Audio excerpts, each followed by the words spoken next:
Good morning, America. I have to talk about this. I don't know how I even let this slide. Joy Reid. What can I say about Joy Reid? Joy and no rain, no sunshine, just pain. I cannot believe Joy Reid still has a job at MSNBC. Joy claims Donald Trump has made a lot of mistakes, but in the words of my good friend Bane from Batman, not as serious as yours. How do you let someone who makes a tweet like she made after Donald Trump's speech still work at your place?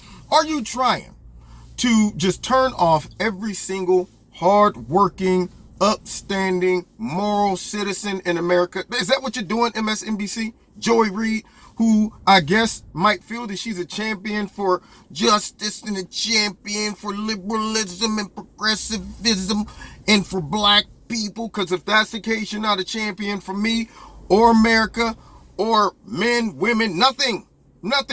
Let me read a little bit of this tweet, and I might be paraphrasing, okay? Then we're going to break it down for a quick second. I'm going to be out of your hair.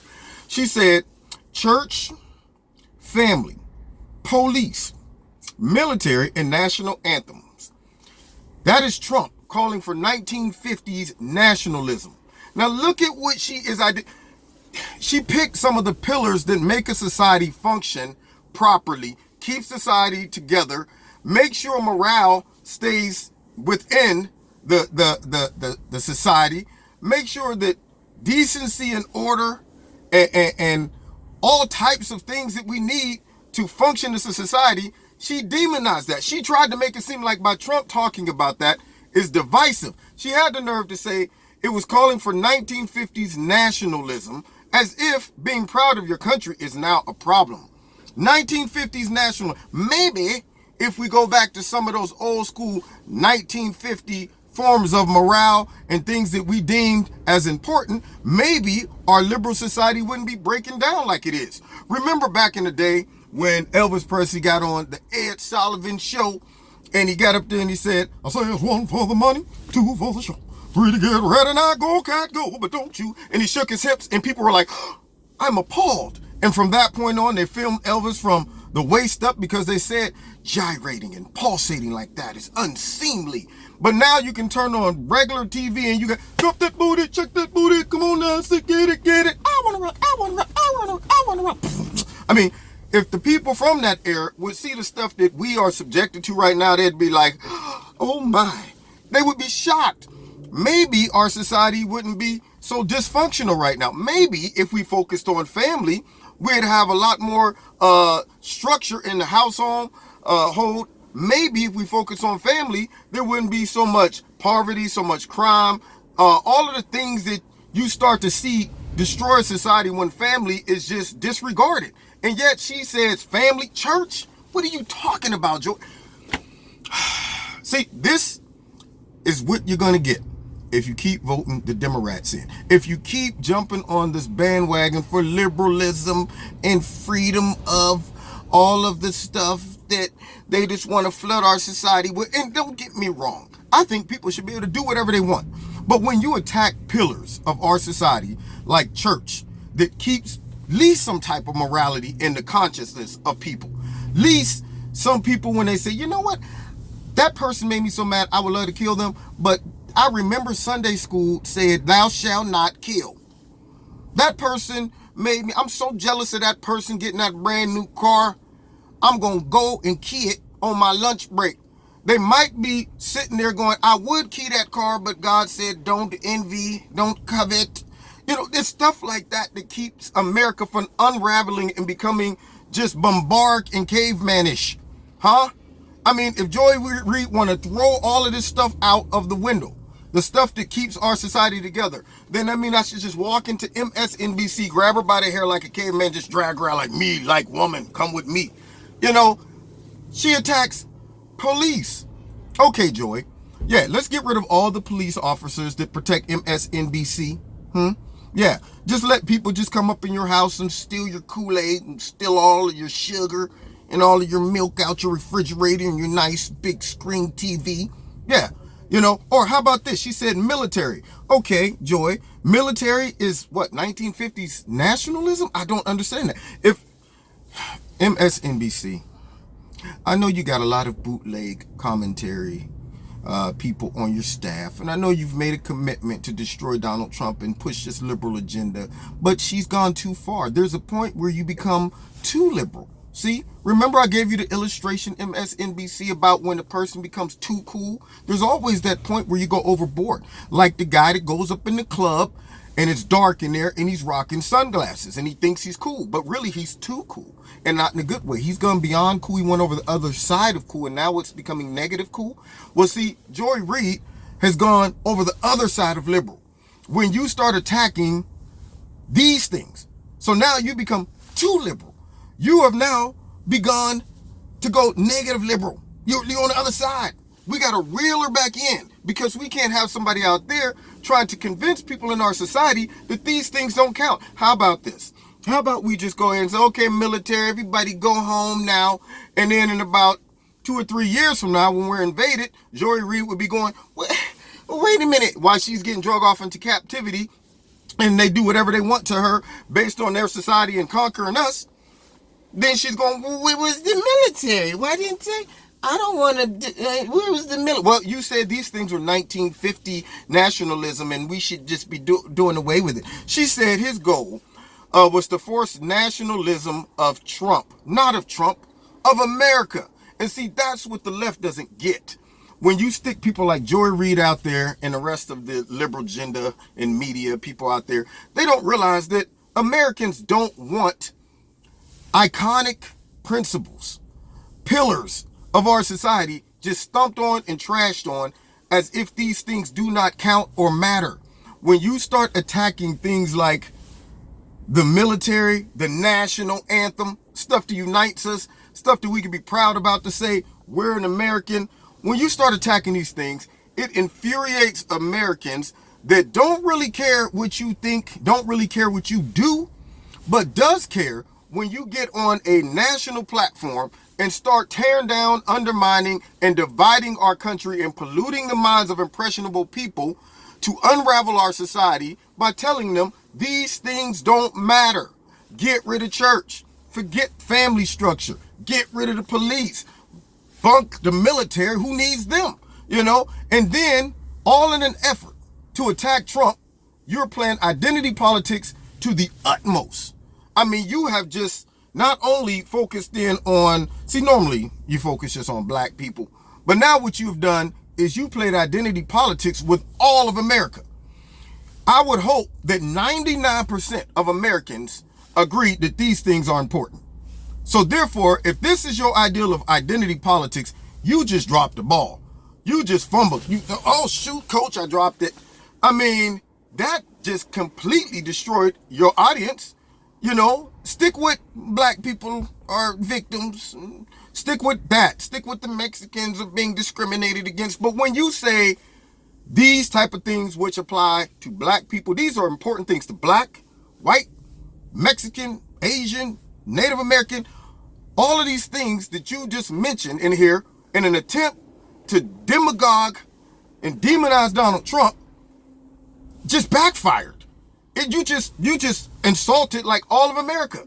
And then she says that these are terms that Trump uses. These are bygone eras. These, for whatever reason, it is so outdated to go to church.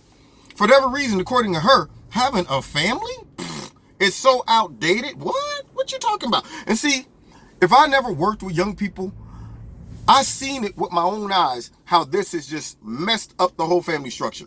I would have 16-year-old girls in school. I never forget, conversation between two girls. Sitting there, the one girl said to another girl, so you got any kids? She says, no. She said, well, how old are you? I'm 16. And you ain't got no kids yet? As if this was normal. There was no question about, well, are you going to get married one day? Are you going to have a kid? Are you going to get a husband? Nothing. It is to the point where society just feels like these are normal things. Back in the day, so I know some of y'all remember this. If a young lady got pregnant in high school, she would disappear for the whole year. The family would like send her away somewhere, and you'd be like, what happened to so-and-so? She moved to Florida for the summer. Come back with the baby somehow, and all of a sudden we've adopted a new child in the family. You know, I mean, families were kind of ashamed of those things. Now it's just like, whatever. Nah, I have no plans on getting married, but I'm going to have about 2 or 3 kids before I'm 18, and it'd be their mission. And I'm not saying mistakes don't happen, but when you normalize the necessity, the lack of having a good family structure, when you do that, you just totally just tear apart the fabric of America. When you sit back and minimize the importance of a father and a mother being in the home, you know, you are tearing up all of America. I understand that only a man in the house can help raise another man. There comes that point when a young man starts smelling himself and want to buck up against mom. You know, she go to raise the belt and he be like, I ain't gonna take no more of these beatings. But he would think twice about pops, you know. So what I'm telling you is for her to undermine this and try to say, this is Trump trying to divide everybody. I think it's you, Joy, that's trying to divide everybody. And she says that these terms are bygone eras his supporters are nostalgic for. Yeah, that means all of his supporters. We're just nostalgic for all of these firm, strong pillars of our society. It's outdated, y'all. Church, throw it out the window. Family, hike that out the window. Police, get rid of them. Military, or how about just any of the stuff? Yeah, you don't need this. That's nationalism, and it's wrong. It's wrong to believe in your country and be proud of it. It's wrong to tell everybody in your country we need to have some type of morality and have a good, strong military and police officers to police. No, we don't want that. We want chaos in the streets. We want to be vulnerable to outside enemies coming in. That's what we want. We want anarchy, right? Right, Joy? Huh? Is that what we want for you guys that are out there snowflaking around, you know, hovering around this tweet saying, yeah, tell him, Joy, you told him, didn't you? He's a misogynist. He's a anti-tweeter of Joy Reid, and he's all of these other things too. If that's what you want, America, if that anybody, black, white, whoever, read this tweet. If you honestly can tell me that you think what she said makes sense and is right, and they need to give her a raise, call me up. I will counsel you. I will sit you on my chair, lay you back, and be like, all right, let's go back into your childhood now. Follow this watch. You're getting sleepy. To find out at what point in your life did you go wrong and start seeing wrong is right and right is wrong. What point in your life did you just decide to say, you know what?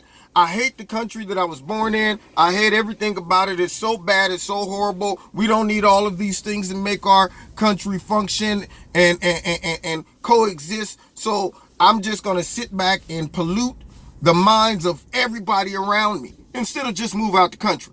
So, Joy Reid, if you're listening, okay, this is my second message to you, because the first one was challenging you to a debate with Tucker Carlson, but I see you didn't respond to that, because I got a gut feeling your whole argument would have been, Tucker, you're a racist. Well, let's talk about some numbers and facts. No, because you're a racist. Well, can we talk about the logic? Why do you think that illegal immigration means, no. You're a racist, and I'm sticking to it. My second call out is, how do you simply throw these things out and defend this garbage? And my third question is, why is MSNBC still putting you on payroll, allowing you to pollute the minds of people, your audience? Why? Why are they still got you on there? Where's the pink slip?